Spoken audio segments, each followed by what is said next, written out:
Hi everyone, welcome back again, welcome back to my another new mini blog. তো দেখো, আমরা সবাই মিলে যাচ্ছিলাম শাড়ি কিনতে। সামনেই দুর্গাপুজো, আর আমাদের পাড়ায় দুর্গাপুজো হয়, আর সেই দুর্গা ঠাকুরের জন্য শাড়ি লাগে প্রত্যেক বাড়ি। তো আমরা এবার সবাই মিলে গেছিলাম শাড়ি কিনতে, সাথে আমরাও কয়েকটা শাড়ি কিনেছি। তো যা কিনেছি তো নতুন একটা ব্লগে তোমাদের সাথে সেটা শেয়ার করবো আমি কী কী কিনেছি। তো চলে গেছিলাম বালাজি শাড়িতে। তো সবার ফার্স্টেই ঢুকে দেখলাম একটা সুন্দর মন্দির যেখানে আরতি চলছিল।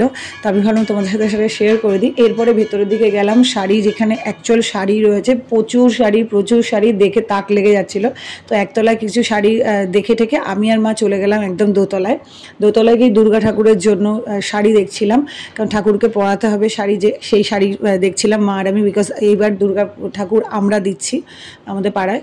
তো সেই কারণে আমি আর মা শাড়ি দেখে দুটো শাড়ি চয়েস করে নিয়ে নিলাম, দুর্গা ঠাকুরের জন্য, সরস্বতী ঠাকুরের জন্য আর লক্ষ্মী ঠাকুরের জন্য। এরপরে আর আদার্স যে শাড়ি আর আমরা যেগুলো দশমীতে পরবো সেই সব শাড়ি আমরা দেখছিলাম, আর দেখতে দেখতে মানে কনফিউজ হয়ে গেছিলাম যে অ্যাকচুয়াল কী নেবো। কারণ প্রচুর শাড়ি যেদিকে তাকাচ্ছে সেদিকেই শাড়ি, তো বেশি হয়ে গেলে চুজ করা মুশকিল হয়ে যায়। তো আমরা সবাই মিলে খুব এনজয় করলাম কালকের দিনটা। শাড়ি কেনাটা তো বলে না, শাড়ি কেনাটা বাহানা, তো একসাথে সবাই মিলে কিছুটা টাইম স্পেন্ড করা খুব মজা লাগে। তো আমাদের পাড়ার কিছু কাকিমা দিদি সবাই মিলে আমরা গেছিলাম শাড়ি কিনতে, তো ভালো লাগলো। তো এরপরে সব শাড়ি বিল পেমেন্ট করে চেকিং করে আমরা বেরিয়ে গেলাম। দেখো চলে আসলাম আমি বাড়িতে। তো যা যা আছে পরে আমি তোমাদের সাথে শেয়ার করব। এই ছোট্ট একটা ভিডিও কেমন লাগলো প্লিজ আমাকে জানিও। আবার দেখা হবে অন্য একটা ভিডিওর সাথে। ততক্ষণের জন্য bye, take care and good night.